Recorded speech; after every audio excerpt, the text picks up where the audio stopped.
Thank you all for being here. Very excited to talk with you all about the Canvas basics. Let's go to the next slide. To start off, I'm going to introduce our team. So my name is Joel. I'm an instructional designer, and I'm joined by Joanna and Sabrina, who are also instructional designers. And we're here to talk to you about Canvas and giving you a basic overview of Canvas. Let's go ahead and go to the next slide. Some quick housekeeping tips before we get started is the session is being recorded for those that can't make it, or if you want to go ahead and rewatch it. Everyone registered will get a link to this recording after, by the end of the week. If you have any questions, feel free to drop them in the chat, and we'll answer them with the Q&A at the end of the presentation. Right. Let's go to the next slide. All right, so what we're going to cover in this overview of Canvas is going over the Canvas navigation, and then we'll touch on some Canvas tools, as well as the more important, talking about migrating courses and making sure everything, if you've used Beachboard in the past, is migrated over correctly for Canvas. And then we'll have a time for questions at the end. All right, to start off, we're going to go over Canvas navigation for when you first enter Canvas and going over how to use the software. Going to go to the next slide, Joanna. So right here, we have two different navigation menus. We have the one on the left, which is in all black. That's going to be the global navigation menu. That's going to be used for interacting with the Canvas website as a whole. And then we have the course navigation menu, which you'll see when you go into one of your courses. It will be with a white background with blue text, and that will be what you and your students see when you go into your courses. Then let's go to the next slide. So in the global navigation menu, we have several buttons to go over. Let's hit the next slide. We have the account that's going to give you the information for your profile. We're able to add a picture, change your name, and take care of various notifications. We have the dashboard, which is going to show a set of classes that you selected that are viewable during the semester that you can go into and just have an overview of all your courses. Then we have our courses, which will show every course you're enrolled with through Canvas, whether it's past, present, or future enrollments, where you're able to go into that menu and select all your courses and edit them as needed. And then we also have groups. Groups are what you can set up with your students or participants in your classes that you can, it's very granular where you're able to send messages just to that specific group, whether it's a section or even a group of students within that class. Like let's say you have group projects, you're able to tailor messages and assignments to each specific group within your course.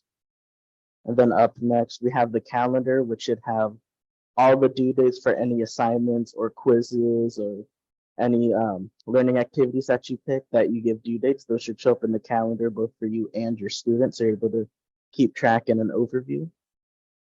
And then we also have the inbox, where you're able to message any student or participant that's enrolled in your course, as well as, like I said, with the groups, you can message those groups specifically. We also have a history, where that will show just any changes you've made to your courses.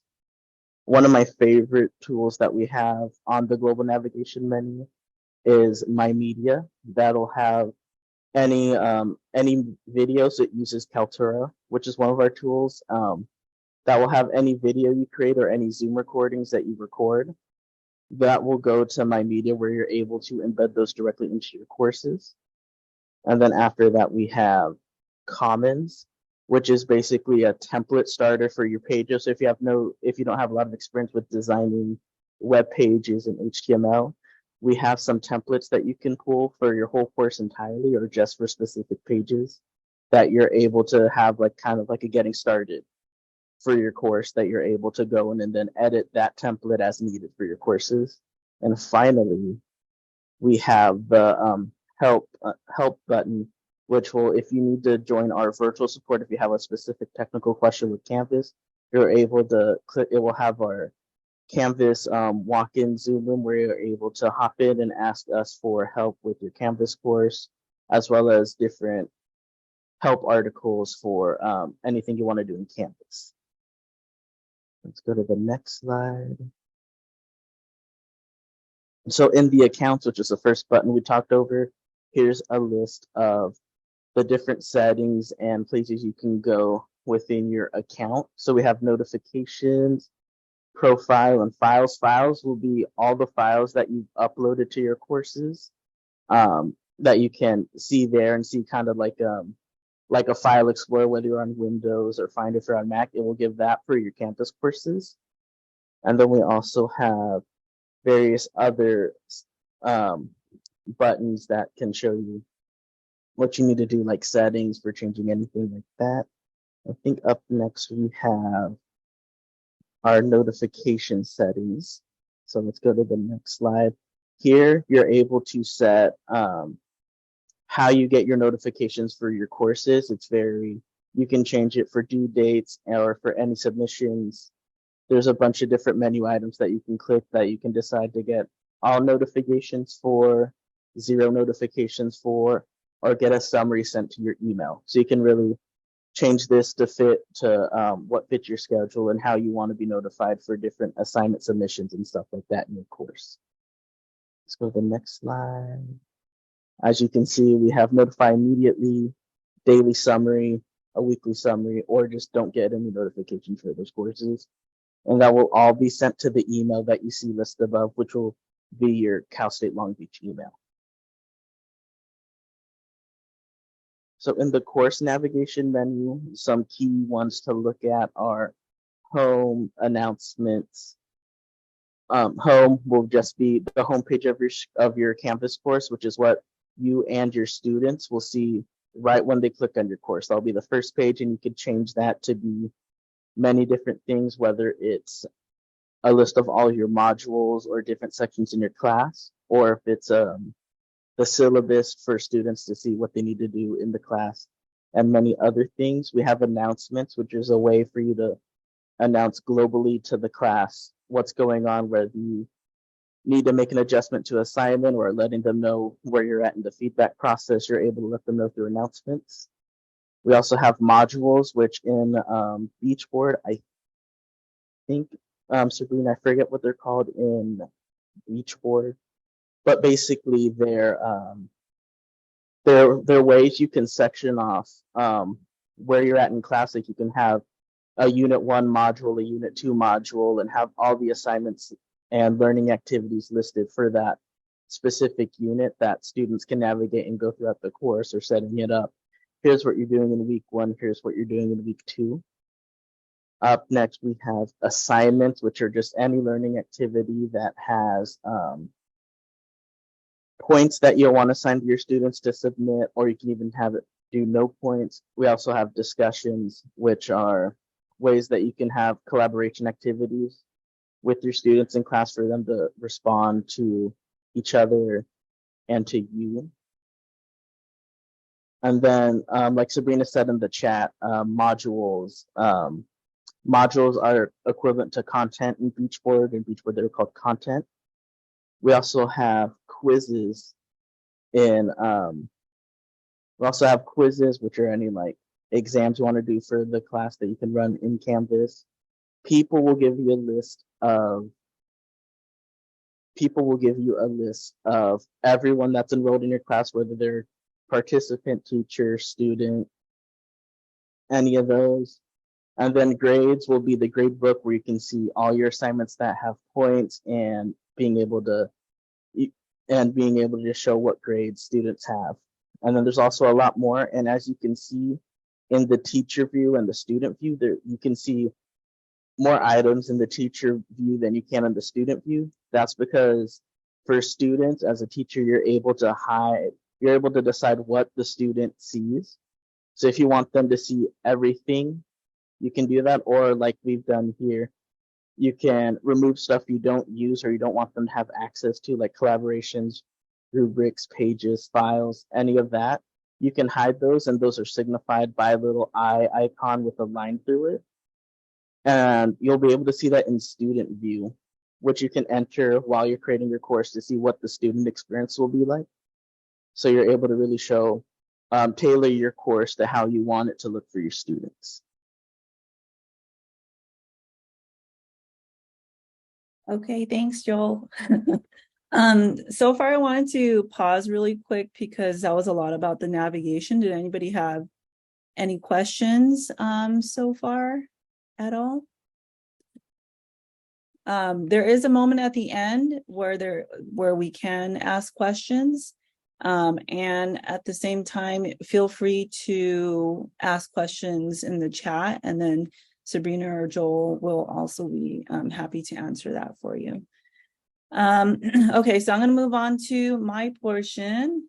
I'm Joanna again, and just a fun fact about me, I also graduated from the art ed department at Cal State Long Beach. So, woo, yeah, Brian, represent. Okay, so announcements.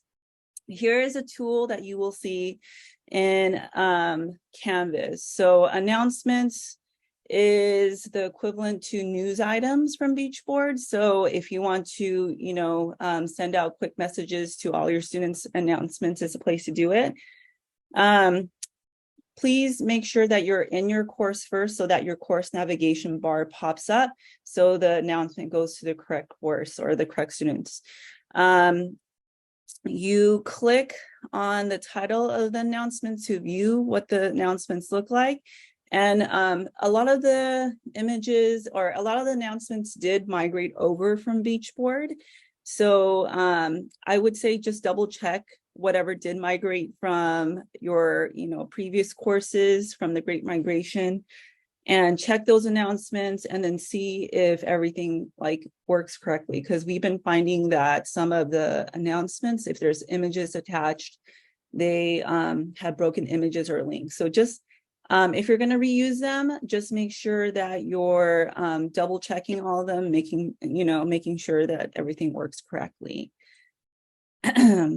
If you want to edit an announcement, you click on the announcement, and then you could go into it. You have to click on this thing here. It's called a kebab or kebab. It's like the three dots, the three vertical dots. And once you click on that, you could be able to edit your announcement, as you see here. So once you edit the announcement, rich text editor will pop up, and then you could be able to edit your announcement however you like. For your home page, this might be a little confusing for some faculty, but you have options. So there's different ways that you could display your home page. And what that really means is that when you go into your home page, or I should say when your students go into your home page, that's the first thing they see. It could be an actual page that you make up and that you could create. So it could be pages, front page, and you label it your home page and you created it. So this is the information that they're going to see. It could also be your course modules. So the first thing you see, you don't care about them seeing your course information first. You want them to see all your content and all your modules straight when they click on your course. Then maybe it's course modules you want them to see, but you had to set it as a setting for your course homepage. There's other options, right? There's assignments. Maybe you want them to look at the syllabus first thing off. It could be the course activity stream. So there's different things that you could set as your homepage, but that's totally up to you how you want to do that. So there's different ways that you could set that up, and you could do that through the homepage option. Like when you go into your homepage, you could set that in there. You could also, change that within your settings. There's a few different ways you could go about it.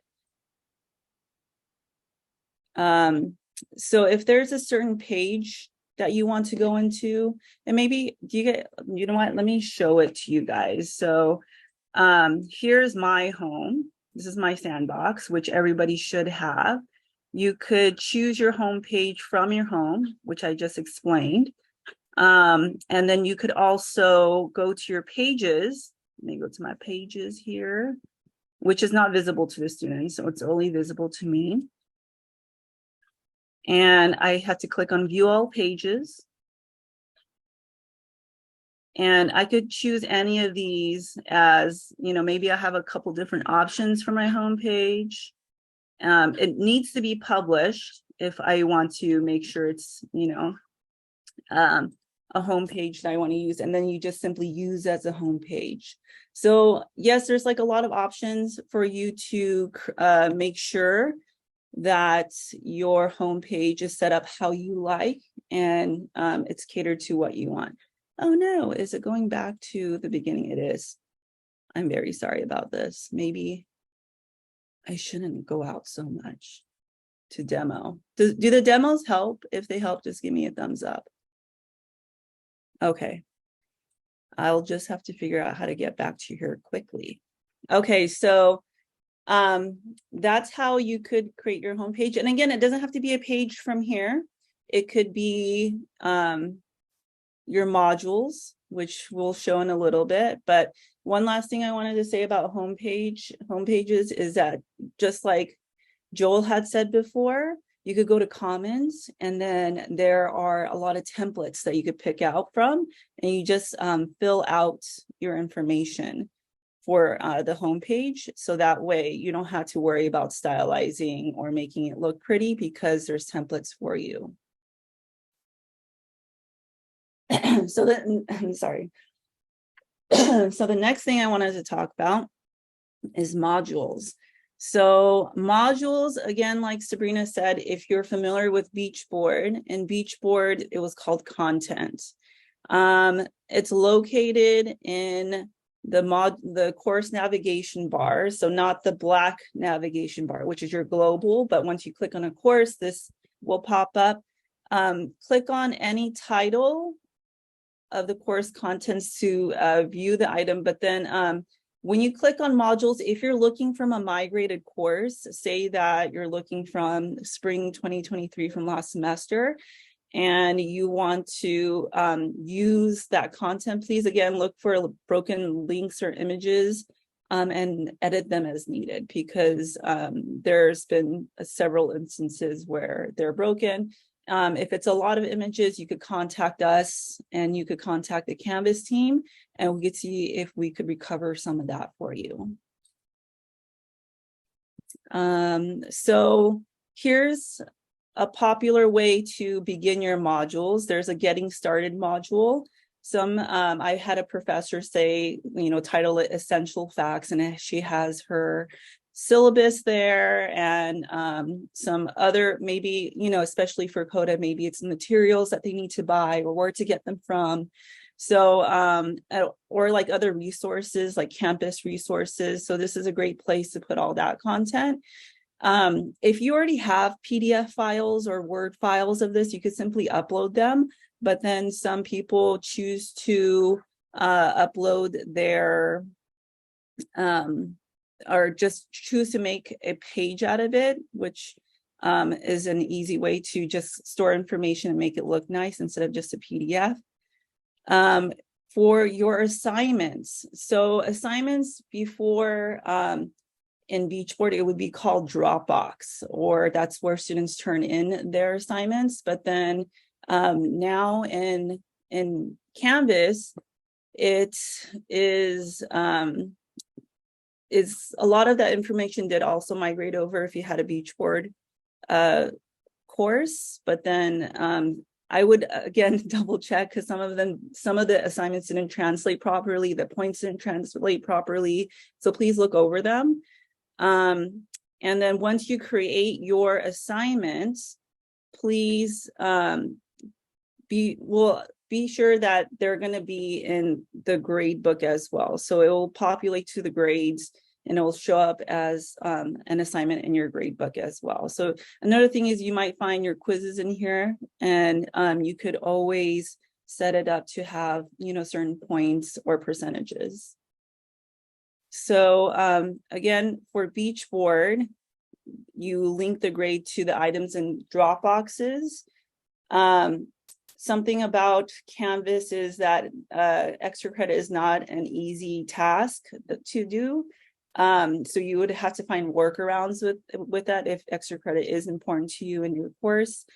In Beachboard, there's categories, but then in Canvas, it is assignment groups. Okay. The nice thing about Canvas is that you would have to, before in Beachboard, you would have to link your grade items to the Dropbox. But in Canvas, linking is not necessary. It will just already populate to the gradebook.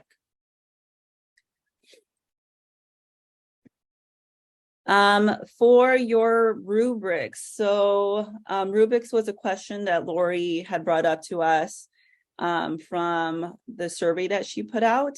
But rubrics is a really, really great tool that you could use, especially because it's something that you could use directly in their speed grader tool.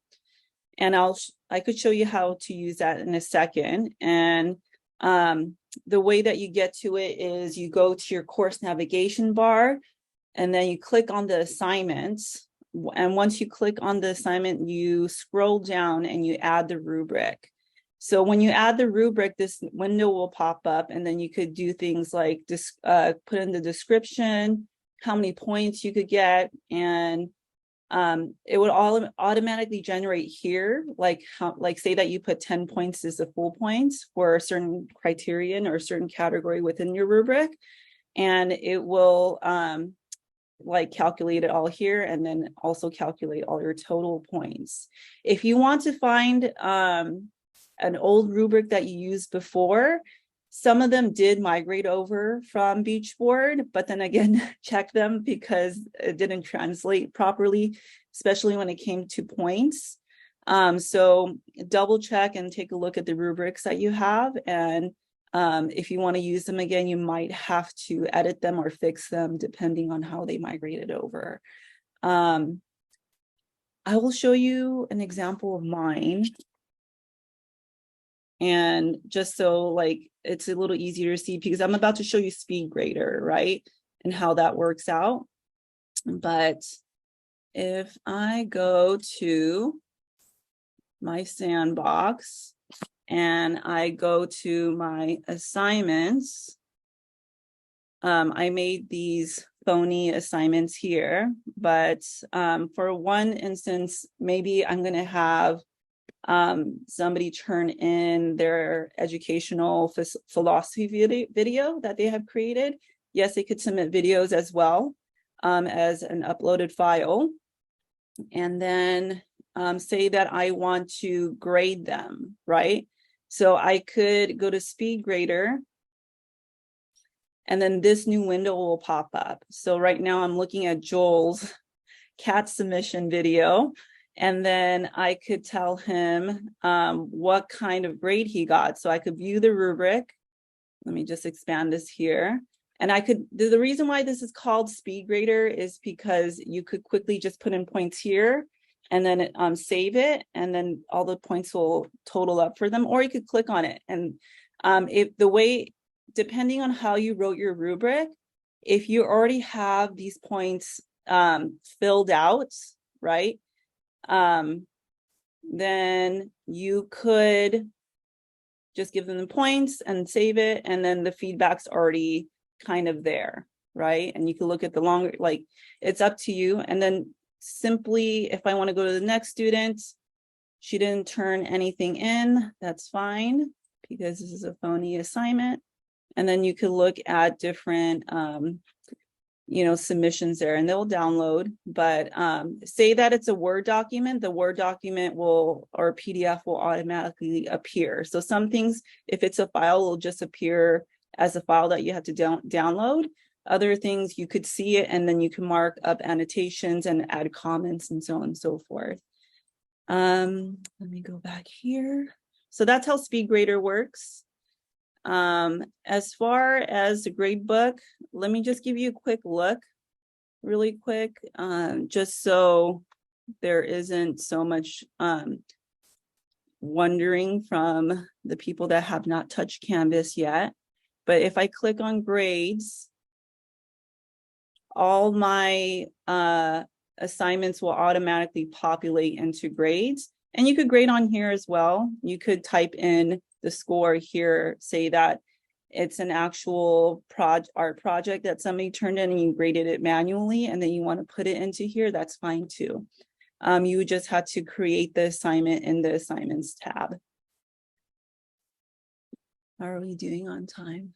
Okay, we're doing great.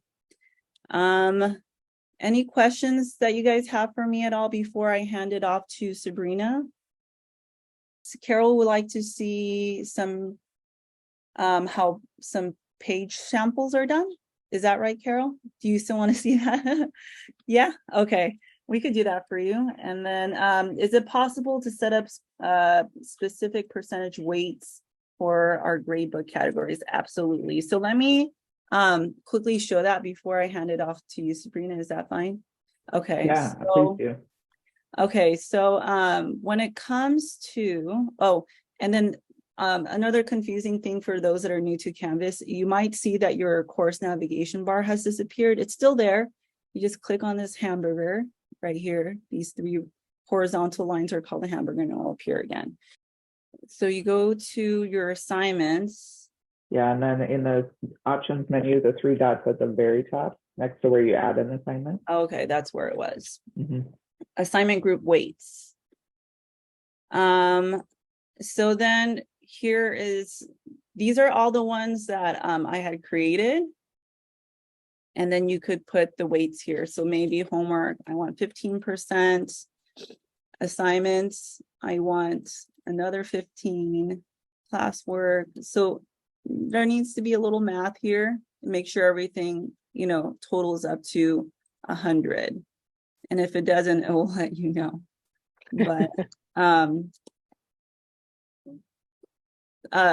my assignments are kind of messed up. They're not well right now because it's summertime. So I have 2 assignment categories. But when it comes to I'm sure when it comes to COTA faculty's assignment groups, you guys will have it a lot more organized.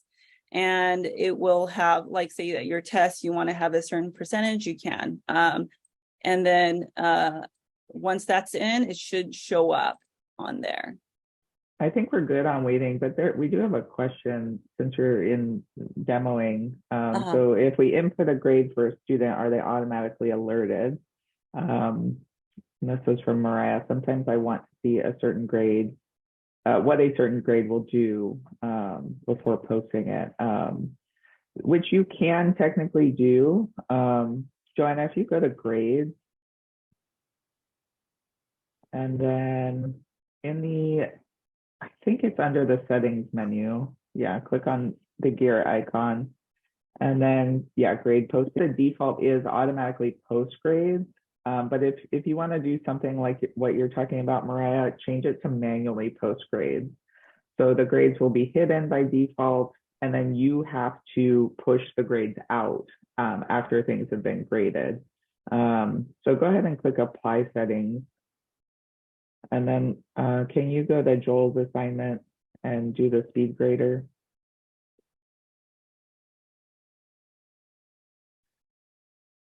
And then go ahead and just put in points for him. Yeah. Okay, and just click anywhere. So when you click anywhere outside of that box, it'll automatically save. So now note that it says hidden. So he cannot see this until you push it through. So in the upper left corner, there's an I with a slash through it. And so this is where you would post the grade once you're ready to push it out to the student. Hopefully that helps.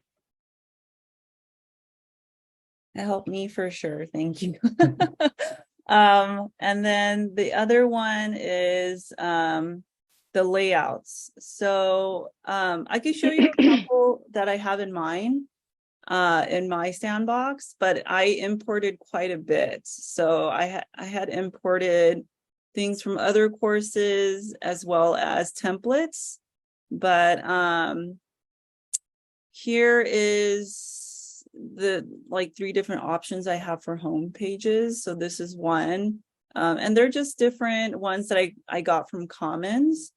If you want to see what's in Commons, I could show you here, and it might take a minute to show up, but you could download the different layouts that you want. So it might be quick course, quick start. It might be like different home pages only. Maybe you just want the home page and everything else you'll do yourself. And then, once you download them, you don't have to keep it. I could easily download some, or I could easily delete some of these pages if I like. And the neat thing is, like, once you create these pages, you could keep them hidden and then not publish them until you're ready to. And then you do that by publishing and making sure that they're in your module where it belongs. So this is a course schedule table that I made for somebody.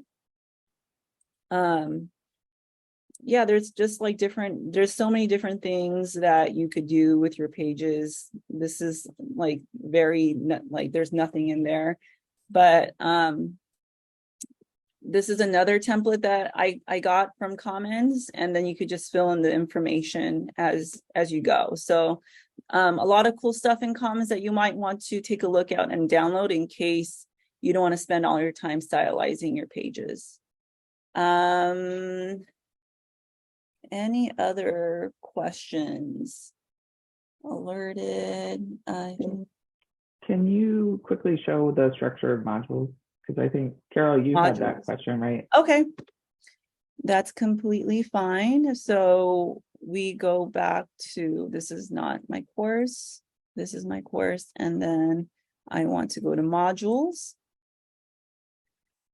So this is just another phony one that I made. It's an empty module with an empty page and an empty discussion. But there's a lot of things that you could put in these modules, right? So all you need to do is you press the add module. Maybe you want one that's called, I don't know, art history of cats. And then you add the module. And then it should pop up here. So originally when they pop up, they're not going to be published, so nobody could see it just yet, except for you. And you could drag and drop files, or you could choose files. And you could choose from the pages that you created. So if you want to, add any of the pages that you had, I could add them easily. And, these are all the pages that you guys just saw when I clicked on my pages tab. So I could collect a couple and then add the item, and they should populate. You could also drag and drop PDFs, Word documents, things like that. And you could delete them too if you don't want them in there. Does that help? Thanks, Joanna. Yeah, this was a great way for you to organize your content for your students. So if you do it by the topic, like art history of cats, you can have that as the module for that specific topic in the course, or you can organize it by weeks. Some instructors do it by week, so week 1 through 16, or however long your class is, and then you just put all of that specific content. So pages, files, assignments, discussions, quizzes, all of that can be housed under a single module on the modules page. And so a module like where art history of cats, that is considered a module on this page. And so it's a container for your content. Mm-hmm. And then turn it in. So turn it in is a plagiarism checker. And you would have to turn that on in your assignments. So you would have to go to the specific assignment that you want it to check the plagiarism. And so you would have to click on the assignment that you want and then go to the edit button. And here you would write the title of the assignment. You would write maybe a description or directions here of the assignment. You could add links in there, photos, anything that you feel like is necessary so that your students understand the assignment, how many points it's worth, what group it is in. And also you could then click on the submission type. And so the way that you turn it in is that you have to make it an external tool, I believe, Sabrina, is that right? No, it's click online. Online, there you go. So then it's going to be file uploads from there. And then scroll down, and then you plagiarism scroll review. down. Plagiarism review, this new box will pop up once you click off all these settings. If you want to screenshot this, that's totally fine with me. And then you go to plagiarism review, and then you turn it in. And then there's more settings that pop up in there. But you would have to kind of connect that first, which I haven't. But there's other settings here, right? Like I remember seeing it before, but not sure. Yeah, it'll pop up. I think it's just, pop up. Yeah, the due date is affecting this, which is at the bottom of the page. But in the chat, I also put in our Turnitin website, which also includes AI detection. So Turnitin already released that. So that's on by default. If that's something that you need to turn on for your classroom, all you have to do is do the steps that Joanna showed. You don't have to do anything extra, just enable Turnitin for the assignment. Awesome, thanks, Joanna. Okay, so hi everybody, I'm Sabrina Dean. I'm another instructional designer with ATS.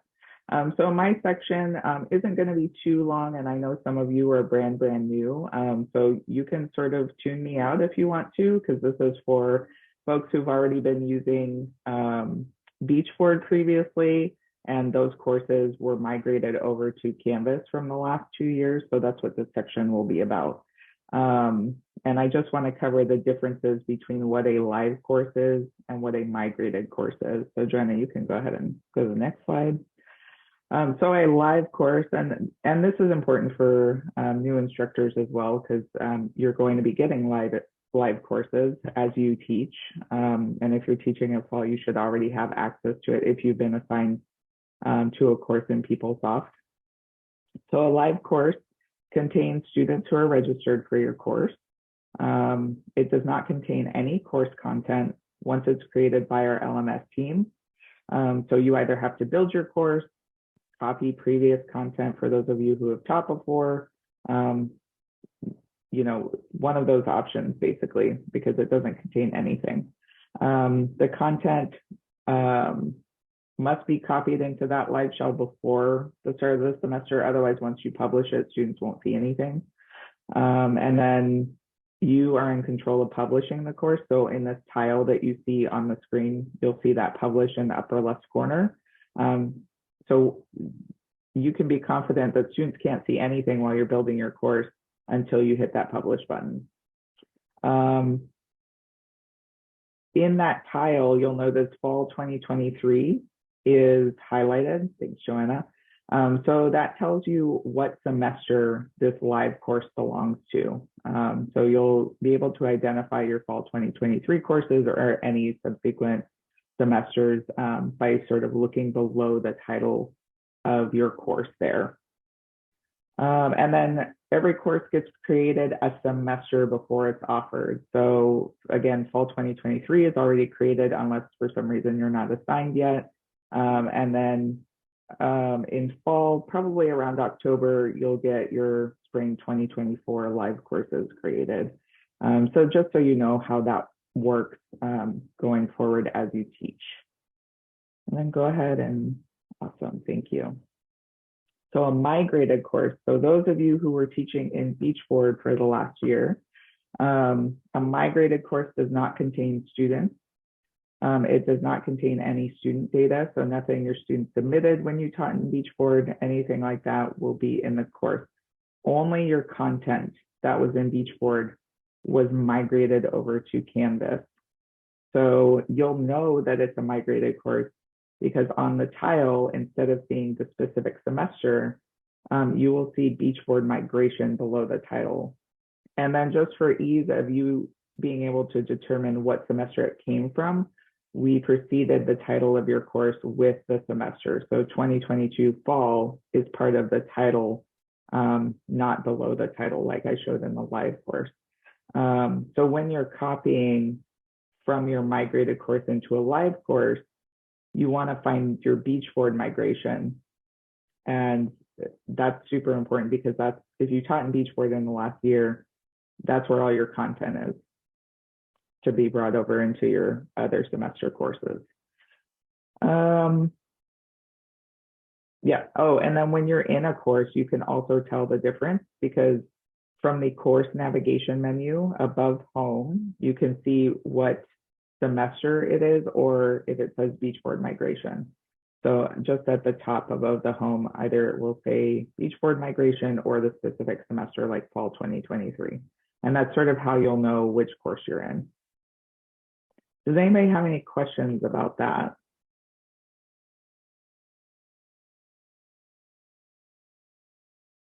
Okay.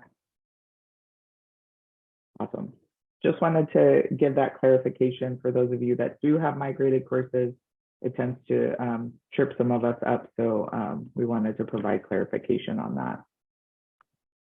Yeah, we can go over how to copy a course. So let's go through these questions real quick, and then we can show how to copy a course. So we did get some questions. So the first one is, where's the best place to give students links to D1DA access from the bookstore?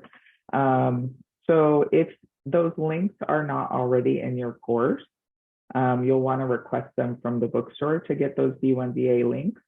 And what they'll do is they'll put it in your Canvas course under the modules area, and it will be its own module container, basically. I'm not sure if the person who asked that is here, but does that help clarify this piece for everybody?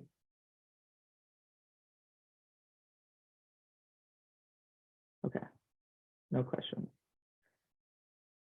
And then how can I effectively use the discussion boards to turn in assignments and engage student comments? To turn in assignments. So as far as turning in assignments, you'll definitely want to leverage the actual assignment tool in Canvas versus the discussion board, unless you want students to engage with each other on what they're submitting. So like if they're drawing something and you want them to submit an image or you want them to create a video, the discussion board is automatically set up for all students to see each other's posts. And so they can read those, they can reply directly to each other. And you can also reply actively in the discussion as well if you'd like to participate. So I'm not, and maybe we need a little bit more clarification on this specific question. So if anybody has anything else they want to add to this so we can provide a better answer, that would be great. And then Joel and Joanna, I don't know if you have anything else to add to that.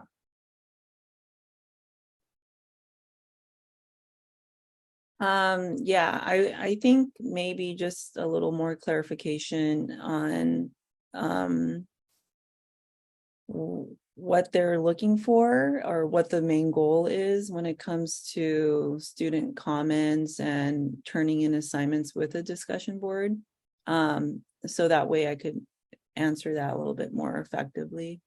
But if Sabrina answered that question for you and there's nothing else needed, I could show you that, or maybe let me hand this off to Joel, because Joel could also, Joel volunteered to do a little demoing for you. You want to show these lovely folks like what the discussion boards look like, maybe, and Yeah, I can do that. assignments.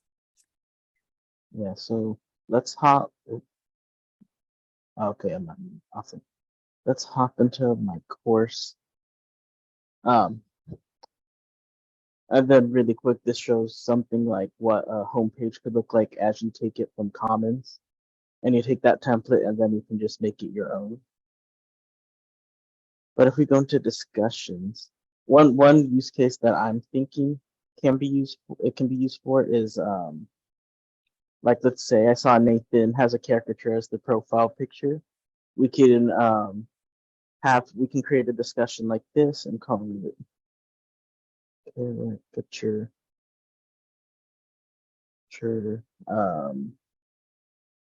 reflection. And then you can have the students post their drawing, and then they can comment on two students or two student posts or something like that. And then let's see. And then with discussions, you can make it to the where in order to see responses, they can they have to post first before they see it. So that way they won't be able to see anything until they make a post. You can also enable it to be graded and allow like responses to post like liking. Let's say this is worth 10 points, and then I'll put it in the collaboration. This is just the assignment group like used for weighting. And I'll show you that later, but you can do collaboration and then we'll just save and publish.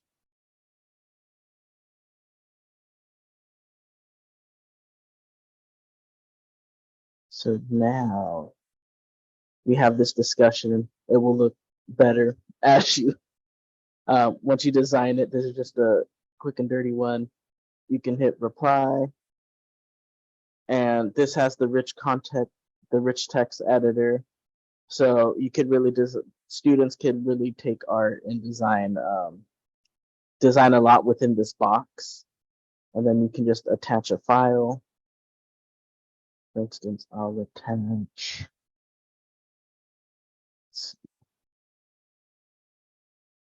Let's say this is my drawing.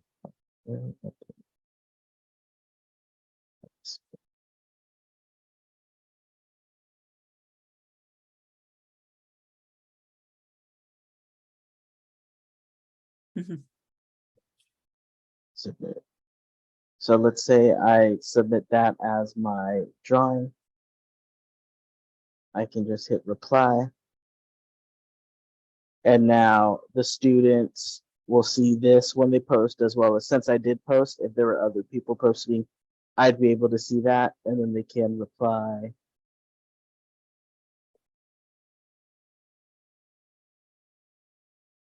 They can reply to all their students, and then you can go in as the instructor later and just grade that assignment.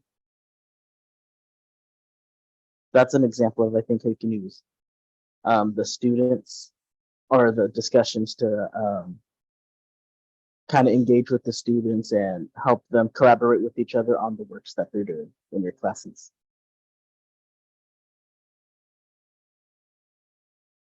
And then grade scope. Any questions about the discussion post?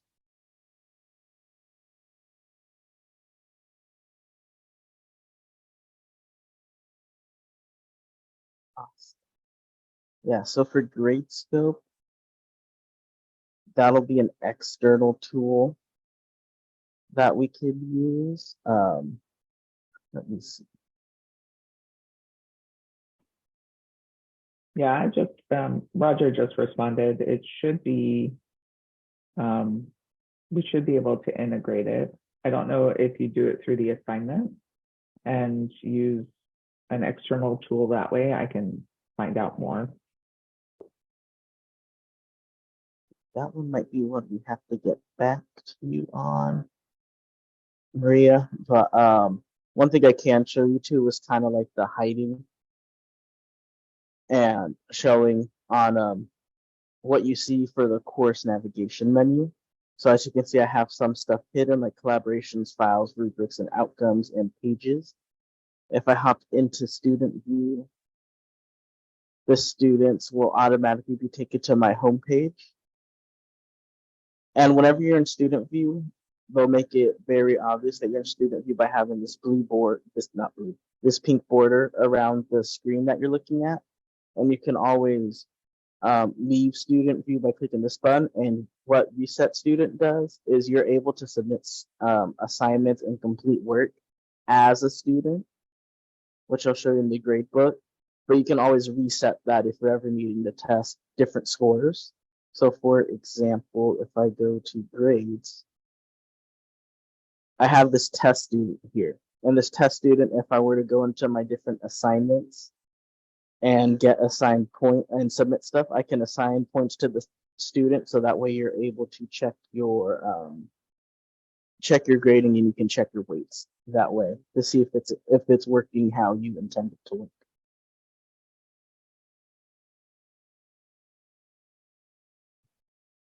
Anything else anyone would like us to go over in this demo? Yeah, we have about like 4 minutes left. Any like final questions or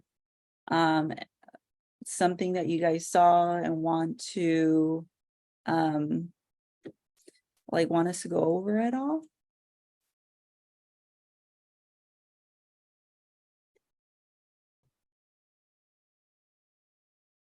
I do want to chime in real quick. This is definitely a lot of information, and I know somebody else already mentioned that. So if you're brand new, don't worry. We don't expect you to memorize all this right now.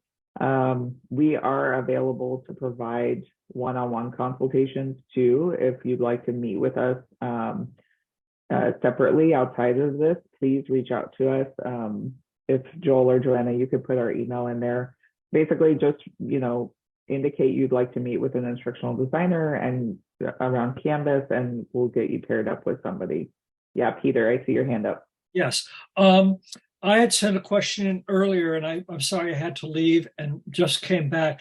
My question had been about the D1DA textbooks, and I've just seen just this morning on Canvas now, under student view, there is information about how to link. So I guess it's all done automatically. We don't have to do anything about that. If it's showing the correct semester for fall 2023, it's just under the course. There's yeah. So if it's already there, you should be good to go. If you want to just make sure it's the right book and it's linked properly, the bookstore would be the best point of contact for that. Okay. Yeah. Thank you. Yeah, absolutely. Thanks, Peter. And yes, so this Dana, yeah, we'll send out the recording once it's processed, and that way you can refer back to this at any point in time. Yeah, and please reach out to us if you do want a one-on-one consultation with us. We're happy to help. Thanks so much, everybody. Have a great day.